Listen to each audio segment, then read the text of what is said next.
Olá, meus irmãos e minhas irmãs, a paz de Jesus Cristo, que excede todo e qualquer entendimento, que a graça do Espírito Santo, que a sua luz banhe a vida de todos os irmãos e irmãs que estão a assistir e a ouvir este vídeo no canal Aqui Texto Filhos de São José.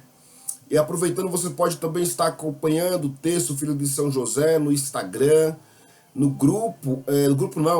canal do WhatsApp, Texto Filho de São José. Os Filhos de São José é um movimento, é um apostolado, é uma associação, enfim, são homens que se juntam para orar a favor de famílias, para se colocam de joelhos por uma hora em toda quarta-feira.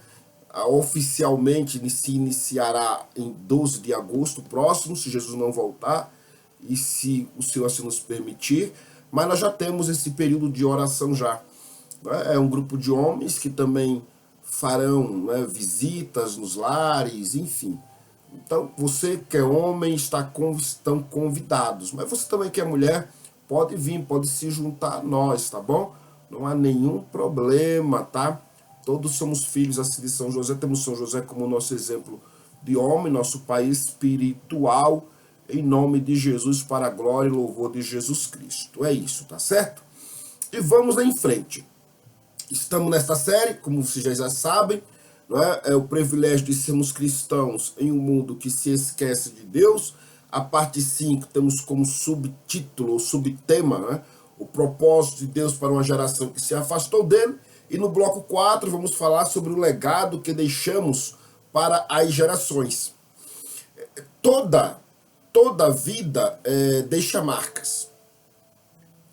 Quer percebamos ou não, nossas escolhas, palavras, atitudes, elas influenciam aqueles que caminham ao nosso lado e também aqueles que virão depois de nós. A grande pergunta não é se deixaremos um legado, mas que tipo de legado estaremos ou estamos construindo. Vivemos em uma geração que enfrenta profunda mudança cultural, moral e espiritual. Muitos valores que antes eram considerados fundamentais têm sido abandonados, enquanto princípios contrários à palavra de Deus, eles ganham cada vez mais espaço e força na sociedade odierna. Diante dessa realidade, Deus ele chama seu povo a permanecer firme, a perseverar, no transmitir ou na transmissão da verdade do seu evangelho e para esta geração, logo para as próximas gerações que virão após dessa. O salmista, ele declara nos Salmos de número 145 e verso de número 4, quando diz assim, uma geração louvará as tuas obras, a outra geração anunciará as tuas proezas. Este número do Salmo de 145 e esse verso de número 4, ele revela que a fé nunca foi planejada para terminar em uma única geração ou em um único povo. Deus deseja que o seu amor, a sua graça, que a sua verdade, que as suas promessas, elas sejam anunciadas de pais para filhos, de mestres para discípulos, de uma geração para uma outra geração. Cada cristão tem a responsabilidade de transmitir aquilo que recebeu do Senhor. Infelizmente, muitas pessoas dedicam toda a sua vida a construir patrimônios materiais, mas poucos investem na herança espiritual e que deixarão para suas famílias, para as futuras gerações e para aqueles que convivem ou que conviverão com eles. Os bens podem ser importantes e o são para o nosso conforto e vivência como alma vivente, como carne, como corpo. Mas a maior herança que podemos oferecer a esta geração ou às gerações futuras é uma vida de fé, uma vida de integridade, e uma vida de fidelidade, de gratidão ao Deus que tudo fez, que tudo criou. As próximas gerações, elas precisam de exemplos mais do que de discursos. Crianças, jovens e novos convertidos aprendem observando a maneira como nós vivemos.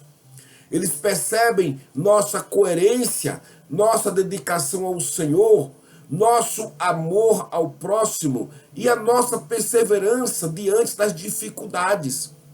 O testemunho silencioso de uma vida fiel muitas das vezes ensina muito mais do que longos sermões, longas pregações, longas homilias. O apóstolo São Paulo, ele compreendia muito bem essa responsabilidade quando ele exortava a Timóteo, seu filho na fé, a permanecer firme na doutrina e a transmitir os ensinamentos recebidos às pessoas fiéis, que também estas fossem capazes de ensinar a outros. Assim, o evangelho ele continuaria sendo alcançado vida após vida, geração após geração, ao longo da história da humanidade, enquanto essa venha a existir. Cada decisão que tomamos hoje pode produzir frutos que talvez nunca veremos nesta vida. Uma oração feita por um pai, um conselho dado por uma mãe, o ensino fiel de um professor da escola bíblica, a dedicação de um líder ou o testemunho constante de um cristão comprometido pode transformar destinos e alcançar pessoas por muitos anos, ainda que esse não venha a ver, haja vista, talvez já tenha este mesmo já deixado este plano, já deixado a sua existência. Não é assim com muitos dos irmãos que nós temos como santos, e muitos somos deles hoje discípulos e os veneramos como exemplos de cristãos que os foram? O propósito de Deus nunca foi apenas salvar indivíduos, mas formar um povo que anunciasse a sua glória de maneira contínua. Por isso, somos chamados a investir tempo no discipulado, no ensino, na palavra e no fortalecimento da fé daqueles que caminham conosco, que estão ao nosso redor e derredor. Quando deixamos o legado espiritual, estamos, na verdade, construindo um futuro para uma próxima geração, para que esta nova geração conheça o Senhor e o louvem e sejam tão fiéis quanto nós o fomos.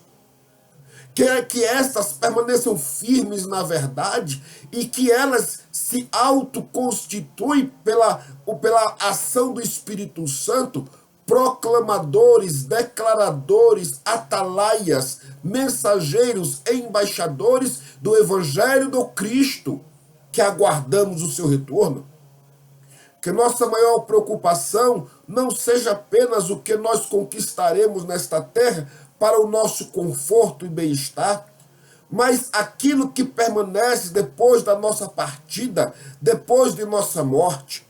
Quer nossa vida inspire outros, que nossa vida, na verdade, venha inspirar outros a amarem a Deus em espírito e em verdade, e que de fato a nossa vida declare este amor que temos por Deus em espírito e em verdade neste corpo mortal, falível. Confiar nas promessas de Deus é viver segundo a sua vontade, independentemente das questões ou das consequências da nossa existência. O maior legado que um cristão pode deixar não está gravado em monumentos, bens ou títulos, mas nos corações e nas almas e nos espíritos e na mente das pessoas que foram conduzidas a Cristo por meio do nosso testemunho como cristãos até então agora convertidos, renascidos, restaurados, transformados, transladados pela metanoia do Espírito Santo em nós.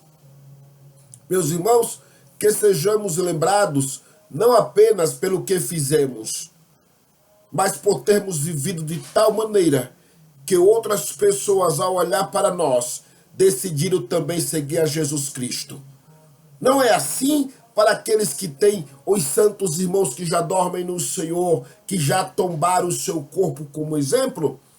Não é assim para aqueles que dizem que são devotos ou discípulos, no meu caso, de São José, de São Bento, de São Paulo, de São Pedro e de tantos outros, principalmente daqueles que dizem, e aí pesa, não é? No caso, quando dizem que são filhos ou devotos de Maria, mas às vezes não condizem a sua existência, mas porque olhamos para estas pessoas, mesmo depois de suas mortes, porque vimos nelas os exemplos que elas deixaram de fidelidade e de verdade diante de Deus. Logo foram um espelho. Já disse o apóstolo Paulo, sejam meus discípulos, assim como eu sou de Cristo. Então que possamos também vivermos uma vida onde as pessoas ao olhar para nós digam, quero ser igual a ele, quero ser discípulo dele, pois vejo nele, vejo nela o próprio reflexo do Cristo. Uma vida de fidelidade e de verdade, que as nossas vidas, meus irmãos, inspirem outros da mesma forma que a nossa condição de pecados também induziram outros, que agora, renovados e convertidos, que aonde que agora está superabundando a graça, onde antes éramos até então poços de pecado, que esta graça que está superabundando em nós gere frutos, gerem filhos espirituais e que estes entendam que tudo é para o louvor, glória de Deus. E que permanecer fiéis e firmes em Jesus Cristo é a melhor escolha que uma pessoa pode fazer na sua vida. Pois a maior riqueza é estar colado, grudado, prostrado, alicerçado aos pés do Senhor, pois só Ele tem o poder de fato, de verdade, de conduzir vida e vida com abundância para todo aquele que assim decidir viver uma vida inteiramente para eles. Pensemos todos nós sobre isso e vamos para a quinta, né? A próxima parte, a quinta parte. Aliás, vamos para o quinto bloco da quinta parte desta série, O Privilégio de Sermos Cristãos em um Mundo que se Esquece de Deus. Mais 2 vídeos e acabamos esta quinta parte em nome de Jesus.